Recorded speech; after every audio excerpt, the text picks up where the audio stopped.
Permukaan Mars sangat kering, tandus, dan berbatu-batu. Pasti sulit dibayangin kan kalau dulunya bentang alam di sini juga mirip dengan di bumi? Malahan, ilmuwan juga meyakini kalau jutaan tahun lalu si planet merah pernah diselimuti lautan luas.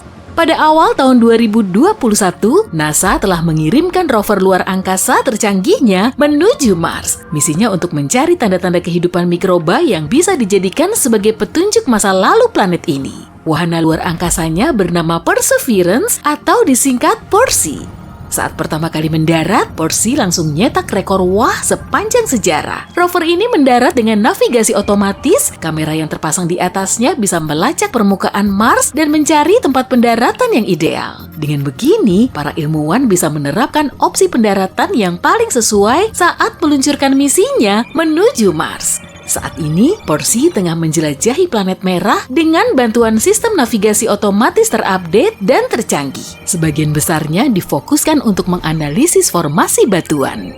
PERSI juga dilengkapi dengan laser berteknologi tinggi untuk menembakkan berkas sinar kecil ke dalam batuan. Laser ini kemudian membentuk plasma dari sampel batuan. Setelah itu, spektrograf di atasnya akan menganalisis plasma agar bisa mengidentifikasi komposisi kimianya. Dua temuan PERSI yang paling signifikan sampai saat ini yaitu batuan Mazi dan Yigo. Kedua kata ini berasal dari bahasa Navajo sebagai bentuk penghormatan kepada insinyur NASA dari suku Navajo. Kata Mazi sendiri berarti Mars dan Yigo berarti rajin. Kedua batu ini termasuk batuan beku karena komposisinya hampir sama dengan garam. Jadi sederhananya, batuan beku ini terbentuk oleh letusan gunung berapi. Wujudnya juga nunjukin kalau Mazi dan Yigo telah terbentuk di lingkungan berair. Jadi bisa dipastiin kalau Mars memang pernah dipenuhi air. Tapi nggak cuma itu aja, di Mars juga ada batu unik lain yang dinamai Harbor Seal. Batu halus berwarna gelap ini diyakini telah terbentuk oleh angin barat laut yang berhembus kuat sehingga bikin bentuknya mirip hewan laut. Para ilmuwan telah berteori soal pola angin dan cuaca di Mars selama puluhan tahun. Temuan ini ternyata bisa mendukung model cuaca Mars yang sudah ada. PERSI telah mengirimkan lebih dari 20.000 gambar sejak mendarat di Mars pada bulan Februari tahun ini. Termasuk foto selfie-nya yang bikin heboh jagat internet. File audionya juga dikirimkan dari misi yang sama, dan untuk pertama kalinya, para saintis bisa mendengar langsung bunyi angin di Mars yang nyeremin itu dengan bantuan mikrofon di atas rover. Oksigen akhirnya bisa diproduksi di planet lain dengan teknologi manusia. Di dalam rover PERSI terdapat kotak berlapis emas kira-kira seukuran aki mobil. Namanya MOXIE alias Mars Oxygen In Situ Resource Utilization Experiment atau eksperimen pemanfaatan sumber daya oksigen di lokasi Mars. Panjangnya ngalahin gerbong kereta. Semoga tadi aku nggak belibet nyebutinnya. 95% atmosfer Mars terdiri dari karbon dioksida. Unit MOXIE ini bisa mendifusi karbon dioksida melalui proses kimia kompleks lalu mengubahnya menjadi oksigen. Sampai saat ini, MOXIE telah menghasilkan 5 gram oksigen. Jumlahnya memang nggak seberapa sih, tapi metode ini sudah jadi terobosan baru di dunia sains. Oksigen segitu bisa dipakai selama 10 menit di lingkungan berudara kondusif dan temuan ini bisa jadi prospek yang bagus di masa depan. Mungkin aja kan kalau MOXIE bisa dipakai sebagai pemroses oksigen untuk seluruh koloni manusia di Mars? Tapi sekarang, para ilmuwan lebih fokus memanfaatkan MOXIE untuk memproduksi oksigen sebagai bahan bakar roket. Untuk mendorong pesawat modern berukuran standar menuju Mars, diperlukan 7 metrik ton bahan bakar roket plus 25 ton oksigen. Beban segitu pasti sangat berat lah kalau harus diangkut-angkut dari bumi. Kalaupun misi ke Mars bisa berawak dan pulang pergi, para ilmuwan juga harus mikirin cara bikin bahan bakar di permukaannya. Saat menjalankan misinya, PERSI nggak cuma sendirian. Temennya juga ada. Rover ini dilengkapi dengan helikopter kecil super mahal bernama Ingenuity. Atau sebut saja Mawar. Bukan, yang bener Genie. Untuk bikin helikopter mini ini, NASA telah menggelontorkan dana sebanyak 1,14 triliun rupiah. Tapi emang worth it sih, karena Genie berhasil menorehkan sejarah dengan terbang ke planet lain memakai tenaga drone. Sebuah pencapaian besar kan? Para pembuatnya telah bersusah payah mendesain helikopter super mini ini agar bisa diangkut ke rover antar planet dan terbang ke planet lain. Setelah misi Genie berjalan mulus, mereka tengah mengumpulkan data dari helikopter uniknya untuk membantu desain drone mikro pintar di bumi.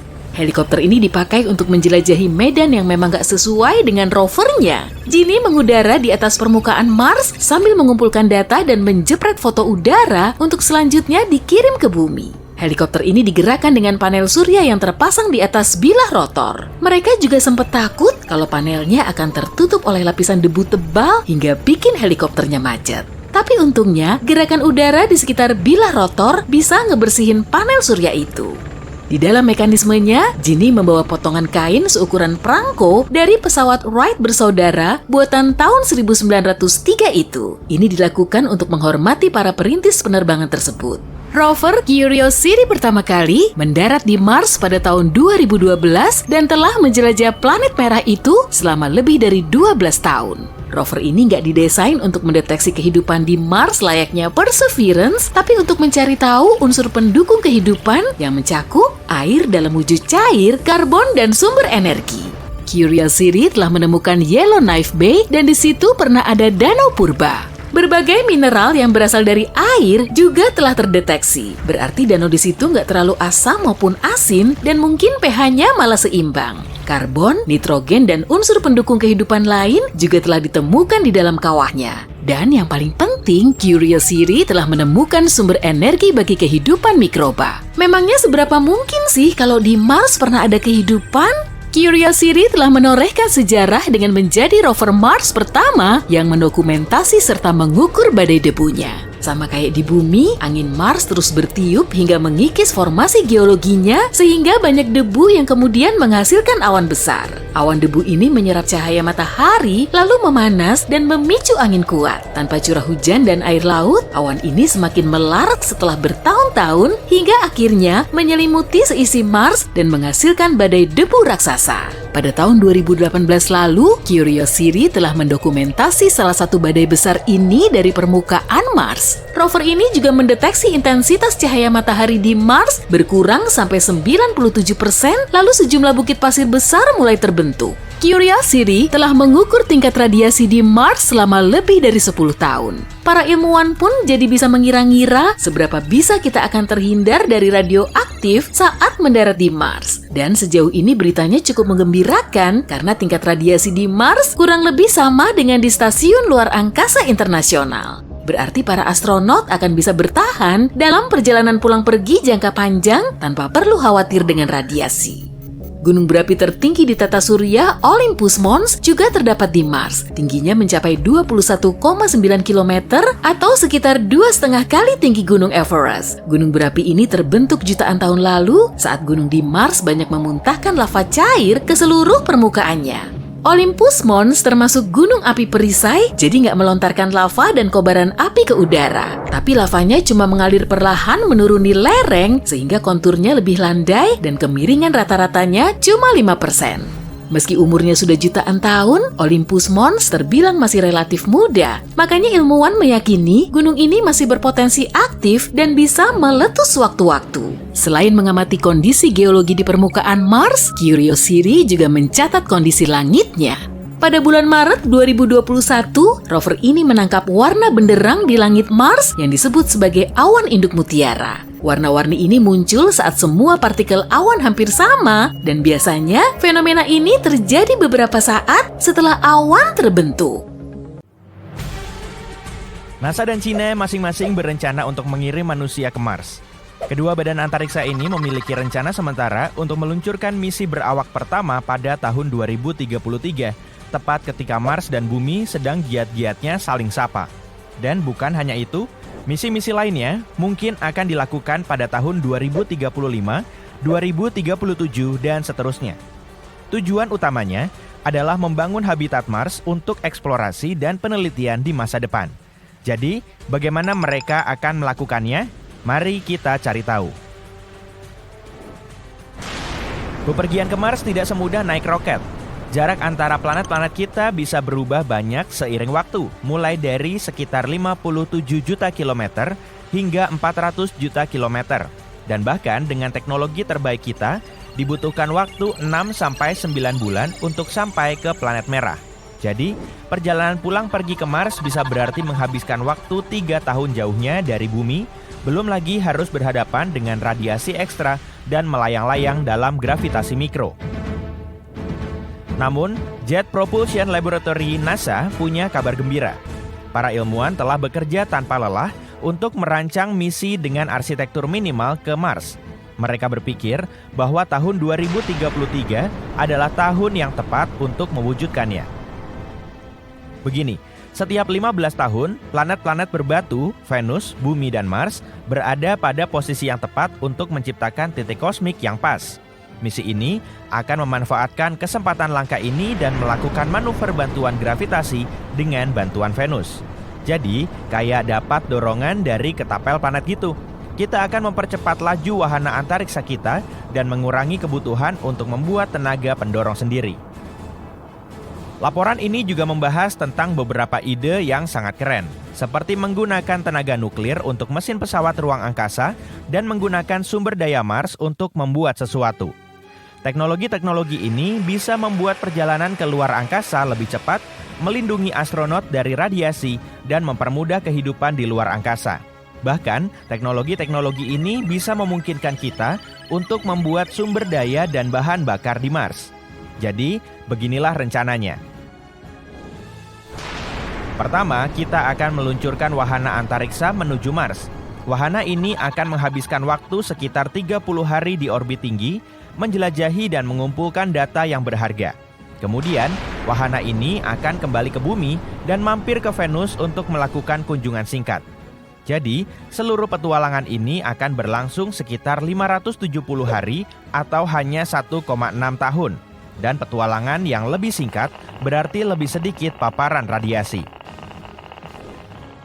Perlu diingat, misi ini akan berfokus pada mengorbit Mars dan bukan mendarat di permukaannya. Ini hanyalah batu loncatan yang membuka jalan untuk misi pendaratan di masa depan. Sama seperti misi Apollo 8 yang mengorbit bulan sebelum pendaratan bersejarah Apollo 11. Pendaratan di Mars pada tahun 2033 mungkin terlalu ambisius karena keterbatasan dana, tapi siapa yang tahu? Kalau semuanya berjalan lancar, itu mungkin bisa menjadi kenyataan. Nah, bagian yang paling kerennya, kita tidak membutuhkan teknologi atau kendaraan baru yang mewah untuk melakukan semua ini.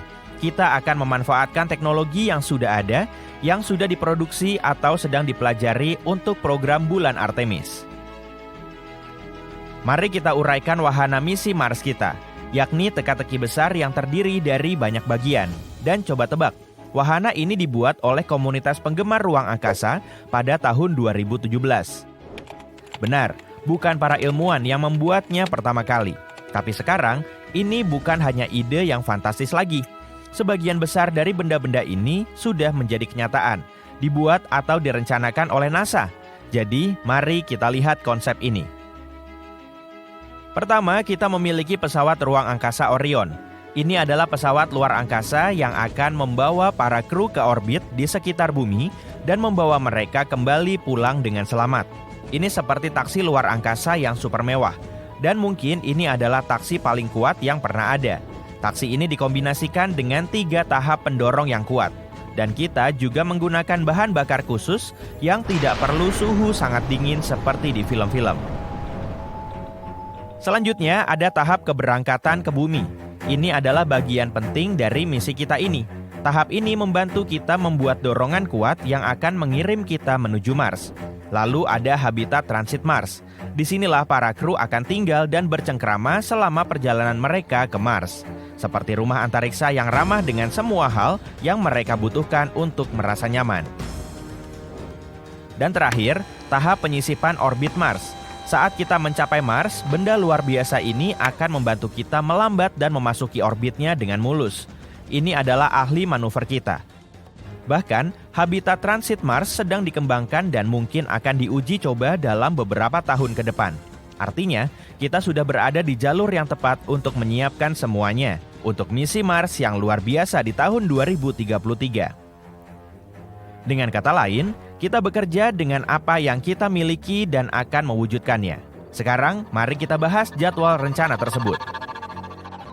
Pertengahan 2028, aksi dimulai. Pertama, kita harus melakukan beberapa uji coba penerbangan. Kita akan mengirim 2 tahap sebelumnya untuk memastikan kita bisa kembali ke bumi dengan selamat. Kedua wahana ini akan bergabung bersama, seperti dua pesawat ruang angkasa yang menjadi sahabat. Keduanya akan mengorbit planet merah dan kemudian kembali ke bumi. Untuk melakukan semua itu, kita akan menggunakan roket yang kuat dan 13 peluncuran komersial. Ini akan menjadi pesta ruang angkasa yang sangat besar. Akhir 2032. Setelah semua itu, kita meluncurkan wahana misi Mars yang telah dirakit sepenuhnya ke orbit tinggi bumi. Sejauh ini adalah kendaraan kosong yang menunggu para astronot. Jika semuanya berjalan dengan baik, maka kendaraan ini akan siap untuk pemeriksaan akhir. Maret 2033. Saatnya kru pemberani kita dan wahana antariksa Orion bergabung dalam pesta ini. Kita luncurkan mereka, lalu mereka merapat ke wahana misi Mars di orbit bumi. Mereka akan memastikan semuanya sudah siap sebelum kita berangkat ke Mars. Fleksibilitas itu penting, jadi kita bisa menyesuaikan rencana kita jika diperlukan.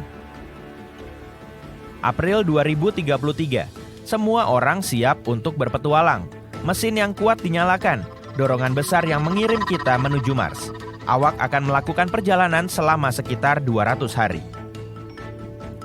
November 2033. Akhirnya, para kru mencapai planet merah. Setelah berada di orbit Mars, mereka akan menghabiskan waktu sekitar 30 hari untuk menjelajah dan melakukan hal-hal luar angkasa yang mengagumkan.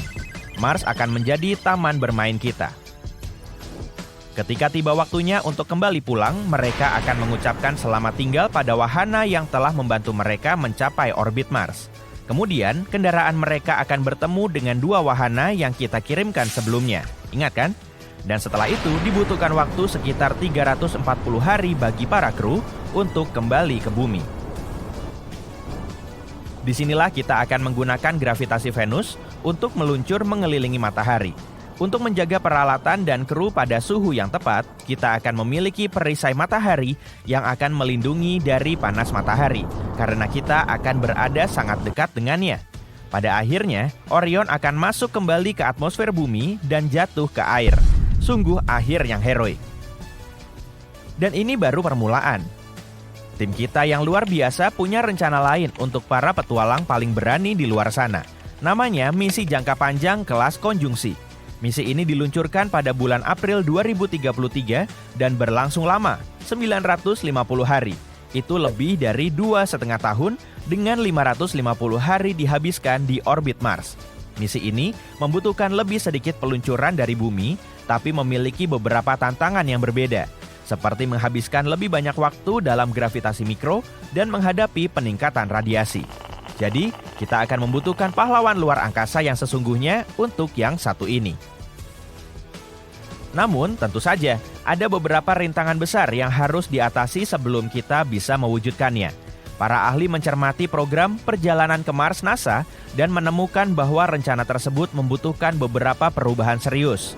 Ada beberapa area yang berisiko tinggi, seperti sistem pendukung kehidupan untuk misi yang panjang, menggunakan tenaga surya untuk tenaga pendorong, membuat oksigen di Mars, dan sebagainya. Para ahli juga khawatir tentang jadwal pendanaan dan banyak hal lainnya. Jadi menurut mereka, berpegang pada tenggat waktu 2033 mungkin mustahil dilakukan dengan rencana dan anggaran yang ada saat ini. Bahkan menargetkan tahun 2035 pun memiliki risiko yang signifikan dan kemungkinan penundaan. Tapi, penjelajahan ruang angkasa tidak pernah mudah, bukan? Dengan tekad yang realistis, segala sesuatu mungkin terjadi. Kemungkinan besar, ide untuk mengirim manusia ke Mars akan terwujud sebelum tahun 2040. NASA sedang berusaha menyelesaikan rencana dan detail untuk mewujudkannya. Jadi meskipun kita masih memiliki beberapa kendala yang harus dipecahkan sebelum bisa mewujudkannya, mimpi untuk mengirim manusia ke Mars tetaplah menarik. Ini adalah petualangan mendebarkan yang penuh dengan tantangan, penemuan, dan semangat eksplorasi manusia. Jadi, mari kita tunjukkan pada alam semesta apa yang kita punya. Yang jelas bagian besarnya karbon. Voyager 1 telah melintasi perjalanan ruang antar bintang selama lebih dari 45 tahun. Berarti mukanya udah kayak om-om ya? Hehe, canda. Om-om, Probe ini mulai mengirim sinyal aneh ke planet kita, tapi nggak ada tanda-tanda yang nunjukin kalau kondisinya telah rusak. Saintis dari NASA terus berusaha mati-matian untuk nyari tahu alasannya. Sebenarnya ada apa nih?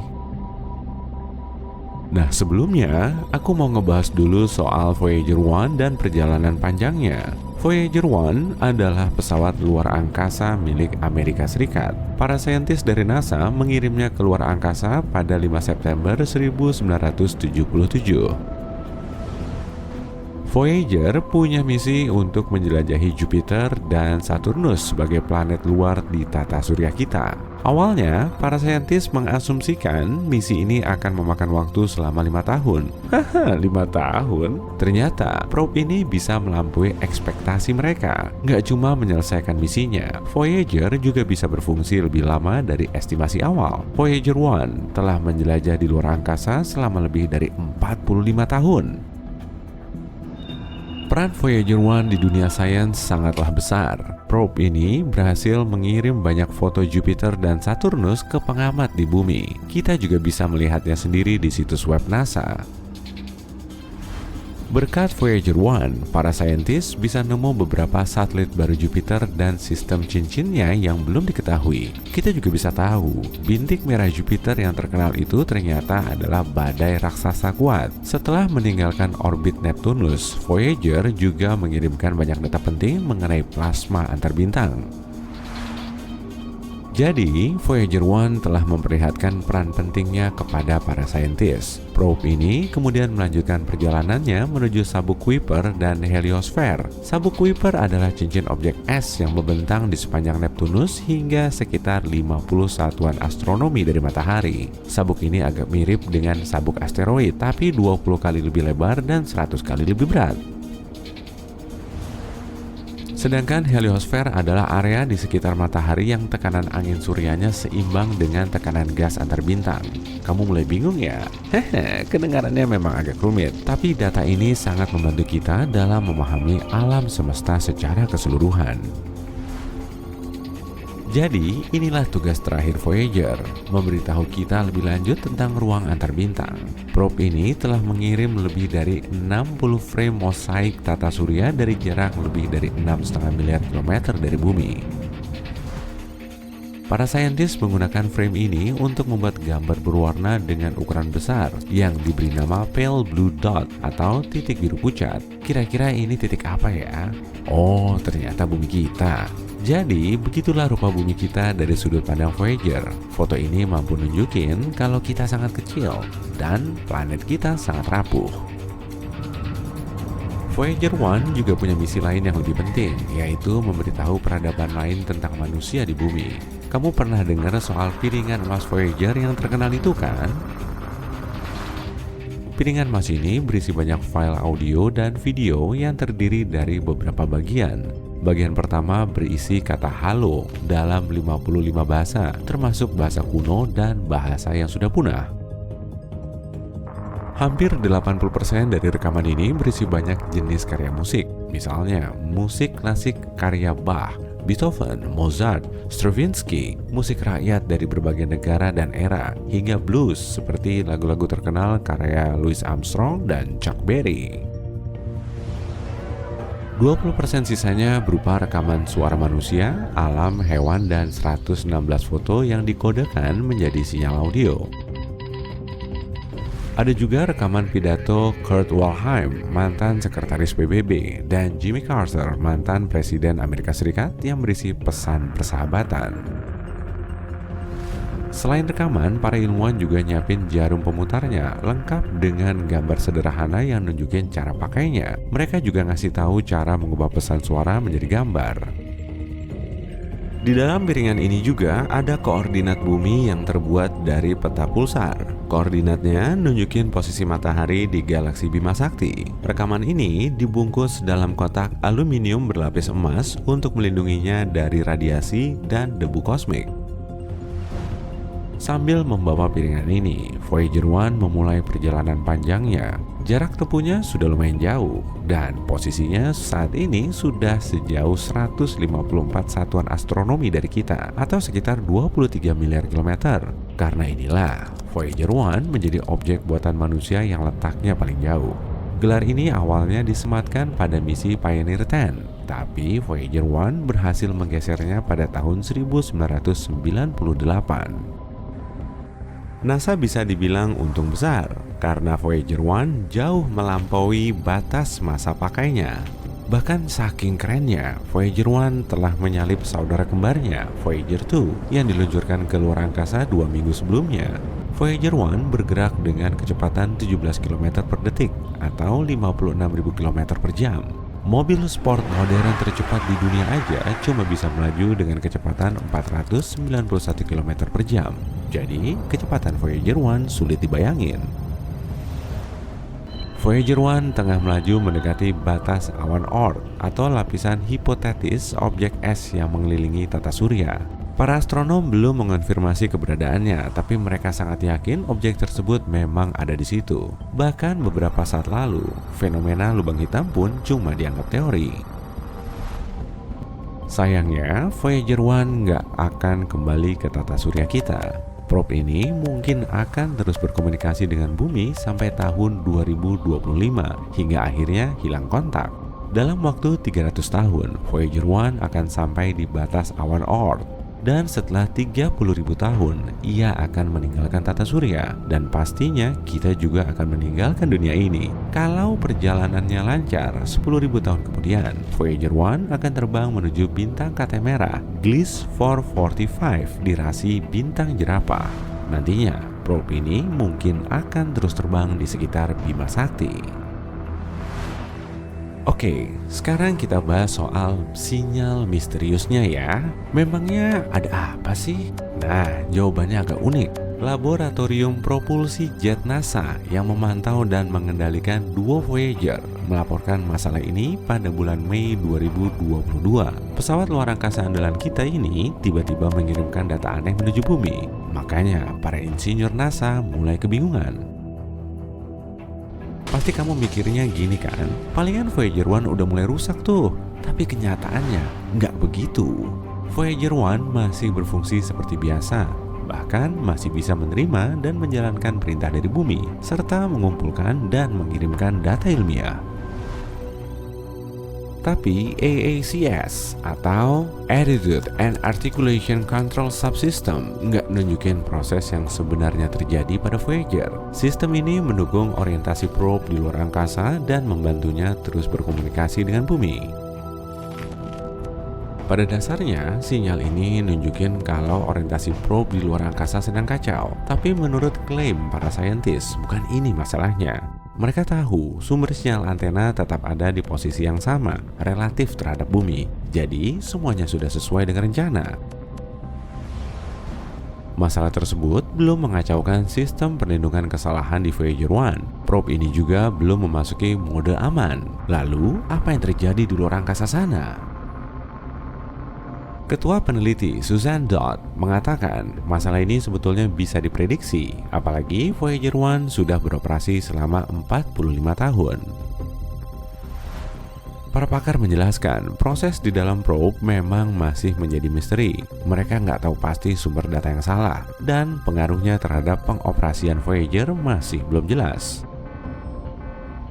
Suzanne Dodd menambahkan, masalah seperti ini bisa saja terjadi karena Voyager 1 berada di ruang antar bintang yang tingkat radiasinya sangat tinggi. Belum ada pesawat luar angkasa lain yang pernah sampai di tempat ini. Para saintis dari NASA mengatakan mereka akan terus memantau data dari Voyager 1 hingga masalahnya bisa teridentifikasi. Kalau mereka berhasil, tim manajemen akan berusaha memperbaikinya. Tapi kalau gagal, mereka harus beradaptasi dengan kondisi baru. Kalaupun masalahnya bisa ketemu, kemungkinan itu nggak akan cukup. Sinyal dari Voyager baru diterima setelah 20 jam 33 menit. Dan untuk meresponnya, mereka harus nunggu lagi selama itu. Seenggaknya Voyager 2 masih baik-baik aja. Posisinya saat ini berada di ruang antar bintang sejauh 20 miliar kilometer dari bumi. Kita cuma bisa nunggu informasi terbaru sambil berharap agar masalahnya bisa terpecahkan. Tapi berapa lama lagi Voyager 1 bisa bertahan? Seberapa mungkin probe ini akan sampai di batas awan Oort dalam 300 tahun? Menurutmu gimana? Share pendapatmu di kolom komentar ya. Sesuatu sedang terjadi di planet merah. Para ilmuwan percaya mereka telah mengetahui hampir semua hal tentang atmosfer Mars. Tapi sebuah kendaraan penjelajah NASA telah menemukan sesuatu yang tidak terduga. Ada lebih banyak oksigen di Mars daripada yang mereka duga, dan Mars berperilaku aneh. Pada musim semi dan musim panas, kadar oksigen di Mars meningkat dan tidak ada yang tahu mengapa. Nah, kalian mungkin berpikir kalau ada oksigen di atmosfer itu karena ada kehidupan di sekitarnya, seperti pepohonan di bumi yang menghasilkan oksigen melalui fotosintesis. Tapi di Mars tidak sesederhana itu. Proses-proses yang tidak hidup juga bisa menghasilkan oksigen, jadi kita tidak bisa mengatakan kehadiran oksigen berarti ada kehidupan di Mars. Mars telah lama menjadi salah satu kandidat utama untuk mencari tanda-tanda kehidupan di luar bumi. Pada tahun 90-an, para ilmuwan mengumumkan mereka telah menemukan bukti potensial adanya kehidupan di Mars karena mikroba yang mereka temukan di sebuah meteorit yang datang dari planet merah. Sepertinya mereka telah menemukan fosil bakteri, mereka menemukan kristal-kristal kecil magnetit di dalam meteorit yang mereka yakini hanya bisa diproduksi oleh organisme hidup. Itu adalah penemuan yang sangat mencengangkan. Orang-orang sangat gembira, tapi banyak juga yang skeptis.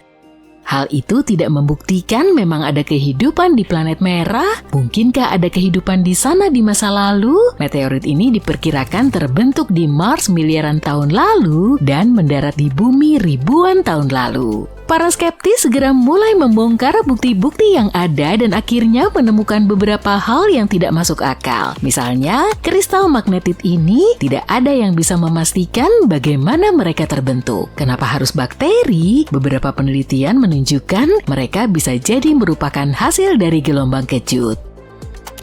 Baru-baru ini, penjelajah Perseverance telah mengumpulkan beberapa sampel batuan baru dari kawah Z0 di Mars. Teori mengatakan sekitar 3 miliar tahun lalu, sebelum planet merah kehilangan sebagian besar atmosfernya dan pada dasarnya mengering, ada danau besar dengan sungai yang mengalir di area tersebut. Wah, sungguh lingkungan yang luar biasa untuk kehidupan. Perseverance mempelajari sampel lumpur yang ditemukannya di dasar danau air asin yang menguap. Para ilmuwan takjub melihat jumlah molekul sulfat yang sangat banyak, sesuatu yang biasanya kita temukan di cangkang moluska di planet kita. Organisme semacam itu berevolusi beberapa ratus juta tahun yang lalu, tapi mungkinkah ada suatu masa ketika nenek moyang mereka tinggal di perairan Mars? Mars memiliki gravitasi yang lebih lemah dari bumi, yang berarti spesies aneh ini bisa saja menjadi sangat besar di sana, jauh lebih besar dari sepupu mereka di bumi. Gravitasi memainkan peran penting dalam membatasi ukuran organisme. Organisme yang lebih besar membutuhkan lebih banyak energi untuk bergerak melawan gaya gravitasi. Tapi, makhluk-makhluk yang mungkin pernah hidup di sana di masa lalu hanyalah campuran hipotesis dan imajinasi kita, sesuatu yang masih sulit dibuktikan. Perkenalkan penjelajah Curiosity, robot lain yang digunakan NASA untuk menjelajahi Mars. Curiosity telah bertugas mengukur komposisi atmosfer planet merah selama bertahun-tahun. Robot penjelajah ini telah menemukan sebagian besar terdiri dari karbon dioksida dan sedikit nitrogen dan argon. Atmosfer Mars hanya mengandung 1/10 dari 1% oksigen karena sejauh yang kita ketahui saat ini, Mars tidak memiliki tanaman yang bisa menghasilkan oksigen yang cukup. Tapi, Curiosity juga menemukan anomali yang tidak dapat dijelaskan oleh siapapun. Curiosity menemukan adanya lonjakan kadar oksigen di kawah gel selama musim semi dan musim panas di Mars. Setiap tahun kadar oksigen di sana naik dan turun dengan pola yang tidak dapat diprediksi. Yang lebih menarik lagi, lonjakan oksigen mirip dengan lonjakan musiman metana yang merupakan gas yang sering kita kaitkan dengan kehidupan di bumi. Tak heran para ilmuwan kebingungan dan bertanya-tanya apakah ada hubungan antara kedua gas tersebut dan apakah keduanya berasal dari sumber yang sama di permukaan Mars? Apakah ada sesuatu yang besar dan bernapas di sana? Ayolah, kami akan senang meski ada cacing-cacing kecil di dalam tanah. Ada sejenis garam yang disebut perklorat di tanah Mars. Beberapa ilmuwan percaya perklorat mungkin bertanggung jawab atas lonjakan kadar oksigen yang aneh. Tapi seperti kebanyakan hal yang kita ketahui tentang ruang angkasa, ini hanyalah teori. Selain itu, para ilmuwan juga menduga perklorat yang terurai di tanah Mars melepaskan oksigen terlalu lambat untuk menyebabkan dan menjelaskan peningkatan kadar oksigen secara tiba-tiba. Salah satu yang dicurigai adalah hidrogen peroksida yang merupakan sepupu air yang tidak stabil. Hidrogen peroksida terbentuk ketika sinar matahari memecah karbon dioksida dan uap air di atmosfer Mars. Hidrogen peroksida dapat meresap ke dalam tanah dan menempel pada partikel-partikel di bawah tanah yang berarti membentuk semacam tangki penyimpanan oksigen. Beberapa data bahkan menunjukkan adanya kantong-kantong air di bawah permukaan di tanah Mars yang mungkin menyembunyikan cukup banyak oksigen terlarut untuk mendukung kehidupan. Tapi bahkan jika hidrogen peroksida dapat bertahan di dalam tanah selama jutaan tahun, hal ini hanya akan menjelaskan sebagian kecil dari peningkatan kadar oksigen. Jadi kamu nggak bisa menyalahkannya atas segala hal. Kita juga bisa melihat eksperimen lama dari tahun 1970-an di mana para ilmuwan menemukan bahwa membasahi tanah Mars menyebabkan tanah itu melepaskan banyak oksigen. Tapi mereka melakukan percobaan ini pada suhu yang lebih hangat daripada suhu rata-rata planet ini. Dan sekali lagi, hal ini tidak menjelaskan kenapa lonjakan oksigen terus terjadi setiap tahun. Tidak satu pun dari petunjuk yang kita miliki yang sesuai dengan kasus ini. Mars mungkin tidak memiliki cukup oksigen, tapi bisa saja menciptakan gas ini di sana. NASA melakukan eksperimen kecil-kecilan di mana mereka mencoba dan berhasil membuat oksigen di Mars. MOXIE adalah alat yang bisa membuat oksigen di Mars. Alat ini berhasil menghasilkan oksigen yang cukup untuk astronot bernapas selama 100 menit. Alat yang luar biasa ini bekerja dalam kondisi yang cukup sulit di malam atau siang hari, pada suhu yang ekstrim dan saat badai debu yang sangat dahsyat di planet merah. Terlepas dari semua itu, MOXIE tetap mampu menghasilkan oksigen dengan kemurnian tinggi. MOXIE adalah perangkat pintar yang dapat membuat oksigen di Mars dengan mengambil karbon dioksida dari atmosfer planet dan memanaskannya hingga suhu yang sangat tinggi. Hal ini memungkinkan alat ini menarik atom oksigen dari karbon dioksida dan menghasilkan gas oksigen yang bisa dihirup. Kalau kita ingin menggunakan MOXIE untuk menghasilkan oksigen yang cukup untuk misi manusia ke Mars, kita perlu membuat versi yang lebih besar dari perangkat ini. Tapi, jika kita membuatnya lebih besar, kita mungkin akan mengalami kesulitan untuk menjaganya tetap pada suhu yang tepat dan memastikannya memanas secara merata tanpa pecah. Tujuan akhirnya adalah membuat perangkat oksigen yang bisa terus mendukung misi manusia selama sekitar 400 hari. Dengan versi MOXIE yang lebih besar, kita akan memiliki cukup oksigen untuk mendukung para awak dan bahkan mendorong roket kembali ke planet asal kita. Ketika kalian melihat permukaan Mars yang merah berdebu, kalian tidak bisa mengatakan kalau Mars adalah tempat menyembunyikan air dalam wujud cair di bawahnya. Ada yang bilang Mars terlalu dingin untuk bisa memiliki air, tapi ada juga yang mengatakan di sana mungkin ada dunia air yang tersembunyi seperti danau subglasial di Antartika. Untuk mengetahuinya, kita mungkin harus mengebor sekitar 1,6 di bawah permukaan. Sayangnya hal itu tidak akan terjadi dalam waktu dekat. Tapi sementara itu, para ilmuwan telah menggunakan wahana antariksa bernama Mars Express untuk mempelajari pantulan radar di sekitar kutub selatan Mars. Pantulan tersebut mengindikasikan mungkin ada air dalam bentuk cair dan interior planet ini mungkin menjaganya tetap hangat. Tapi ada juga yang berpendapat mungkin saja itu hanya batuan. Kita berharap ada danau bawah tanah di Mars karena itu akan menjadi tempat yang sempurna untuk mencari kehidupan. Lagi pula, para ilmuwan telah menemukan bakteri yang hidup di danau subglasial di bumi, tapi kita tidak tahu pasti seberapa dalam danau-danau itu atau hanya berupa urat-urat kecil air di dalam es. Hanya waktu dan eksplorasi lebih lanjut yang bisa menjawabnya.